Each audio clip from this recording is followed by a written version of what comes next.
What if the key to making him obsessed isn't in what you say or what you give, but in what you withhold? What if the very act of holding back, not out of manipulation, but out of self-possession, is what activates something ancient in his psyche? We live in a time where women are told to be more available, more open, more expressive, more giving.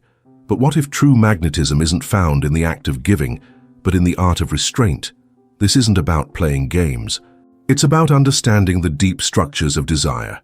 How longing is born not in fulfillment, but in the tension of absence, in the space you leave, in the silence you don't rush to fill. Many women carry the unconscious belief that being chosen means being constantly present, always responsive, always accessible. But emotional obsession is rarely born from abundance. It is born from lack, from the mind's attempt to resolve a mystery. And here is where we must pause and speak to the pain. You may have spent years thinking that if you just loved harder, gave more, proved yourself more deeply, then he would finally see you, want you, choose you. But instead, what you offered, freely and fully, was met with indifference, or worse, entitlement. There is no shame in that desire. The longing to be chosen is ancient. But when your giving becomes an unconscious performance for approval, you disappear. You stop being a mystery. You become a guarantee. And no one obsesses over what is guaranteed. Let's return to the roots, to Freud. Freud once wrote that we are never so defenseless against suffering as when we love. Obsession is not born from pure love. It is born from tension, from unsatisfied craving, from unresolved psychic material. And often it is the withheld element that the unconscious fixates on. For men, especially those conditioned to conquest, mystery becomes a powerful psychic stimulant. What he cannot name, he cannot control, and what he cannot control, he begins to obsess over. The paradox? Obsession rarely arises from a woman who is overly available.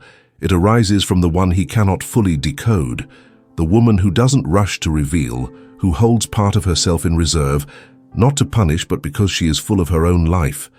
This is not manipulation. This is psychological self-containment. Imagine a room. One door is open, the other is closed but lit from within. Which one calls your attention? Which one makes you wonder? The obsession is not with the woman who opens every emotional door immediately.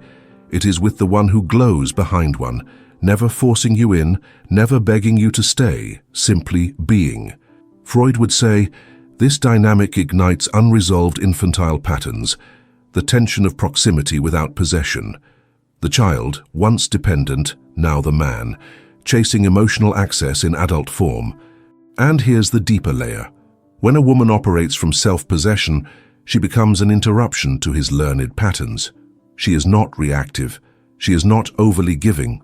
She does not perform femininity as submission, and this creates a kind of psychic friction. He can't figure her out. And the male psyche, especially one shaped by control and validation, becomes unsettled, activated, curious. So the true obsession doesn't begin in the bedroom. It begins in the space between your presence and your distance. Your no becomes as powerful as your yes. Your restraint becomes more memorable than your approval. Ask yourself now, when was the last time you allowed silence to speak for you? When was the last time you allowed someone to wonder about you, instead of rushing to explain yourself? This is not about becoming cold. It is about becoming complete. Because the woman who no longer seeks to be chosen, but chooses herself, she becomes the mystery he can't solve. Your symbolic task for today: write down this phrase and reflect on it throughout your day. I am not a puzzle to be solved. I am a presence to be felt. And notice, what part of you still believes you must earn love through emotional labor? Let it soften, let it breathe, because the obsession you're seeking is not in proving. It's in being, in trusting that your silence, your absence, your mystery is not a void but a mirror. And some men, when faced with a mirror that doesn't flatter, they leave. But the ones who stay, they don't just desire you, they respect you. What if your greatest power isn't in your ability to give, but in your capacity to withhold, not out of fear or manipulation, but out of deep, unshakable self-respect? There's a reason why some women are remembered long after they're gone, and others are forgotten while they're still present. It's not beauty, charm, or even compatibility. It's mystery, that psychological magnetism that awakens the mind, triggers the imagination, and stirs unconscious forces that logic cannot name. But let's be clear, mystery is not about playing hard to get. It's not a strategy, a script, or a trick. It is a byproduct of authenticity held with discernment. It's what happens when a woman refuses to explain herself too quickly, doesn't overshare to be liked, and no longer performs softness to make others comfortable. Mystery is restraint. Mystery is self-trust. Mystery is what remains when you stop rushing to be understood. And for many women, that feels dangerous. Because from a young age, you were likely conditioned to fill space, to be agreeable, to make others feel at ease. You learned to offer immediate emotional access as a way of proving your worth. To a distracted father, an unpredictable partner, a friend who only called when she needed something. So the idea of being quiet, of letting him come to you, of not explaining why you're not available or why you're not ready, feels wrong, maybe even cruel. But what if it's not? What if the space you fear creates the very desire you've been craving? Let's step into the unconscious for a moment, into the very architecture of attraction. Freud's early work, despite its controversy, revealed something striking. The unconscious is not interested in what is easy. It is fascinated by the unresolved. What the conscious mind ignores, the unconscious fixates on. When a woman is completely available, always ready to respond, she becomes emotionally known. And what is known becomes familiar. What is familiar becomes routine. What is routine eventually becomes invisible. The obsession you're hoping for doesn't grow in visibility. It grows in wonder, and wonder is born in what you don't reveal. This is not just philosophical, it's behavioral. In operant conditioning, BF, Skinner demonstrated that unpredictable rewards create stronger behavioral responses than consistent ones. This is called intermittent reinforcement, and whether in a laboratory with pigeons or in human relationships, the effect is the same. When you can't predict when or how someone will respond, you become more emotionally invested. Now, I must pause here to say something important. This is not an invitation to become emotionally erratic or manipulative. That's not power. That's insecurity in disguise. The principle is not about creating artificial tension. It's about allowing space, about not needing to overfunction in order to hold someone's interest. Think about it. If every part of you is on display from the beginning, your past, your thoughts, your dreams, your wounds, what's left for him to earn, to discover, to desire? True desire does not grow in exposure. It grows in discovery. Freud might say, the libido is not drawn to the known object, but to the imagined one, the idea of the other, the fantasy. And fantasy by definition cannot survive complete visibility. The more you show, the less he wonders. The less he wonders, the less his mind is occupied. And obsession at its root is simply mental occupation. Consider this: when a woman gives everything at once, emotionally, sexually, psychologically, she may be loved, but she is not obsessed over. Obsession is not born in the flood. It is born in the drought, in the moments of pause, in the quiet where his mind returns to you not because you asked him to, but because it has to. Mystery is magnetic, not because it hides the truth, but because it reveals it slowly, with intention, with boundary, with power. Let's imagine her, just one woman. She doesn't chase, she doesn't overshare, she doesn't need him to define her worth. When he pulls back, she doesn't panic. When he disappears, she doesn't beg. She knows who she is when he's not watching. And that is unforgettable, because the woman who is not waiting to be chosen, who is not performing availability to earn attention, becomes rare. And rarity, not beauty, not perfection, not submission, is what creates emotional value in the male psyche. Ask yourself now, honestly, what do you reveal too quickly out of fear he might lose interest? Where do you give too much, too soon, because silence feels unbearable? And what might happen if you just waited? Let me offer you a radical idea. The less you reveal, the more he reveals himself. Because in your silence, his projections appear, his fantasies grow, and his emotional patterns, if you're observant, unfold before you ever become entangled. Mystery, then, is not about withholding love. It's about protecting your essence. You are not a commodity. You are not a service. You are not a constant emotional stream designed to soothe someone else's ego. You are a woman. And the more you know yourself, the less you will feel the need to over-explain, over-express, or over-function.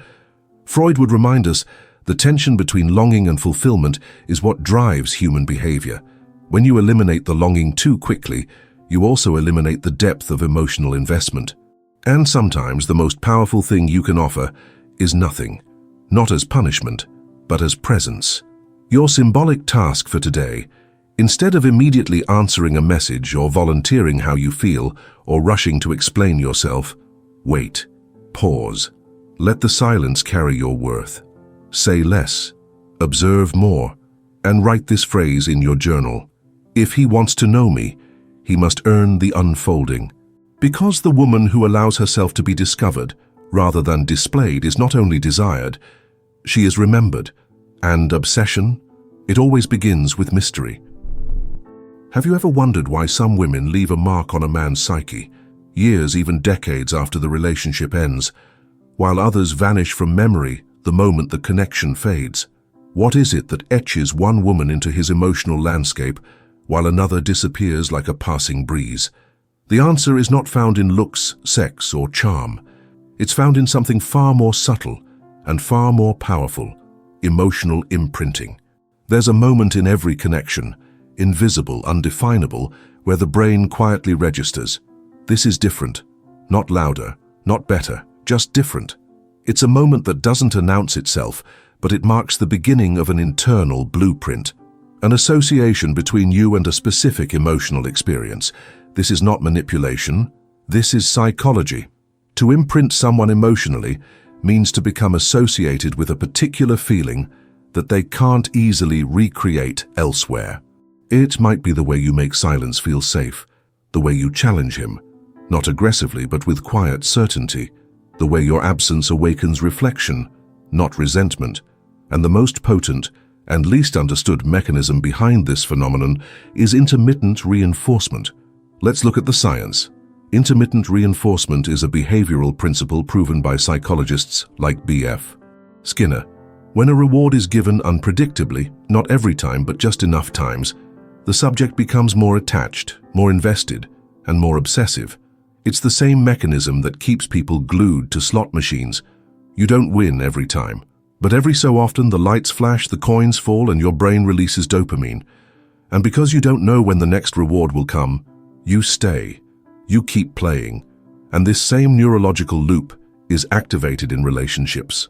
When you are not overly predictable, when your attention, affection, or availability comes naturally but not constantly, he doesn't become bored. He becomes hooked. But this must be said with clarity. There's a difference between being inconsistent and being intentional. Inconsistency comes from emotional instability. It's reactive, anxious, and rooted in fear. It confuses, wounds, and destabilizes. Intentional intermittent reinforcement, however, comes from centeredness. It means you give when it's real, not when it's expected. It means you don't respond out of guilt or fear of loss. You respond when you want to, when it feels right, not when you feel pressured.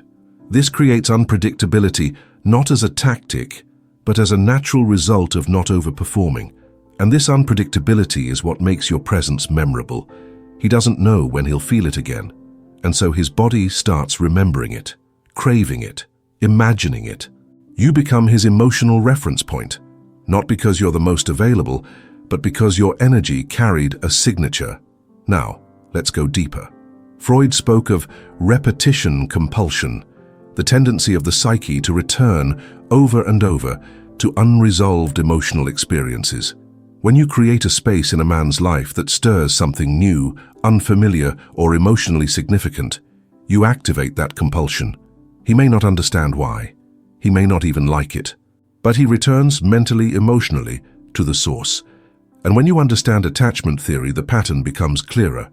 Many men carry emotional wounds from early caregivers, neglect, inconsistency, unmet needs. And when a woman offers both connection and distance, warmth and edge, presence and pause, she echoes that original wound and offers a new emotional template. This contrast is powerful. It doesn't just awaken desire, it awakens obsession. But let's be careful. Your power is not in playing the role of his mother, or his healer, or his therapist. That's a trap. Your power lies in not repeating your own pattern of overgiving. Instead, you become the woman who offers something rich and then steps back, who creates intensity and then allows emptiness, who touches his psyche and then disappears without apology. This emotional imprint, the symbolic anchor, can be as small as a phrase, a scent, a silence. It can be the way you looked at him during a moment of vulnerability, the way you didn't chase him when he pulled away, the way your absence felt more honest than someone else's presence. It's never the obvious things. It's the felt things, the ones the brain can't articulate but the body remembers. So how do you do this consciously without turning your relationships into strategy? You slow down. You stop seeking to impress. You stop needing to be liked. You pay attention to how your presence lands, not how your words sound. And you honor the fact that every experience you create leaves a trace. Every conversation, every silence, every moment of presence or distance, it becomes part of his internal map. Ask yourself now, what emotional signature do I leave behind? Am I trying to create comfort or depth, safety or truth? Do I allow moments of absence, or do I fear they'll forget me the second I stop giving? A woman who becomes unforgettable does not always speak the most. She doesn't always text back right away. She doesn't always offer emotional certainty, but she creates a feeling, a psychic imprint, and that becomes the thread his unconscious pulls on when no one else quite compares. What if the version of you he's falling for isn't really you? What if what he desires is not the truth of who you are, but the reflection of himself he sees in your eyes? Let's explore a delicate truth. Many men are not in love with women. They are in love with the mirror that affirms their identity, their masculinity, their power. And the women who unknowingly become these mirrors, soft, supportive, self-erasing, are often the ones left confused when the very man they validated walks away. This is not a criticism of men. It is a call to consciousness. Attraction is not just physical or emotional, it's psychological. And in the early stages of obsession, what a man truly desires is not always the woman herself, but how he feels about himself in her presence. If she mirrors his strength, his dreams, his values, even his wounds, he sees himself in her. He feels expanded, desired, recognized, and that reflection becomes intoxicating. This is what Freud called narcissistic love, the attraction to what reflects one's own ideal self, not the messy, human self, the ideal, the fantasy, the curated identity. And here's where it gets dangerous for women, because for many of you, especially those shaped by early emotional neglect, this mirroring becomes a survival mechanism. You've learned to make others feel good so they won't leave, to reflect their worth so you won't be discarded, to become what they need so you don't have to confront your own unmet needs. And so when you meet a man who seems fascinated by you, you lean in, you reflect his confidence, you mirror his beliefs, you affirm his goals, and in doing so, you start to disappear, until one day you realize he wasn't really in love with you. He was in love with the way you made him feel about himself. This is not your fault, but it is your responsibility to stop repeating it. So how do you interrupt this pattern? By learning the power of authentic engagement, the ability to relate without performing, to be interested but not impressed, to listen but not lose yourself, to reflect but not erase. This doesn't mean you become cold or indifferent. It means you stay rooted in yourself. You ask, what do I think about this? What do I feel in this moment? Am I mirroring his desires or revealing my own? Because when a woman begins to express her values, her edges, her contradictions, she stops being a mirror. She becomes a person. And that shift, while it may repel some, is the beginning of real grounded obsession, the kind not based in fantasy, but in tension, truth, depth. Let's turn again to Freud. The narcissistic ego, he said, is constantly seeking affirmation, not because it is whole, but because it is fragile. When a man finds a woman who confirms his identity, he may become emotionally attached. But when she stops mirroring and starts being, he is confronted with reality, with her autonomy, with her complexity. And that confrontation is where true intimacy begins or ends. Because only a man who is emotionally mature will stay when the mirror turns into a window through which he sees her, not just himself, a woman with her own past, her own shadows, her own center of gravity. Here's the paradox. When you stop being what he wants, you give him a chance to want who you actually are. And that shift, when it's real, creates emotional gravity. Now, not every man is ready for that. Many are addicted to admiration, to being the center of the emotional stage. They want devotion, not depth, validation, not reciprocity. But you are not here to be a reflection. You are here to be a woman. So how do you make this practical? First, observe your conversations. Are you asking questions to connect or to please? Are you nodding in agreement even when you don't agree? Are you withholding your truth to keep his attention? Second, challenge the moment, not with hostility, but with presence. When he tells a story meant to impress, pause. Ask, how did that make you feel? When he shows his ambition, ask, what scares you about failing? These questions interrupt the mirror.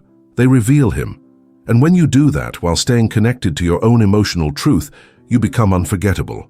Not because you made him feel powerful, but because you made him feel seen. That's the difference between obsession and projection. The man who is obsessed with a woman for who she truly is rare.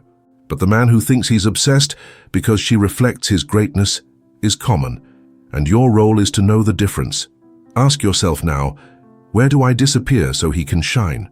Where do I mirror his story but hide my own? What part of me fears being fully known, in case it means being rejected? Because here's the truth. When you stop being his reflection, he will reveal his character. Will he stay? Will he punish? Will he distance? Or will he lean in and say, I want to know the real you, even if she's not always agreeable? And in that moment, you'll know. This is not projection. This is possibility.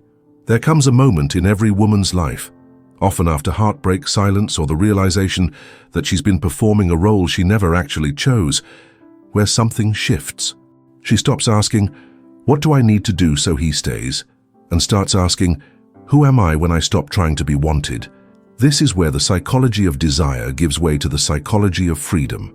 And all the insights we've explored, mystery, emotional imprinting, the mirror effect, come into sharper focus not as tools to manipulate, but as mirrors of your own transformation.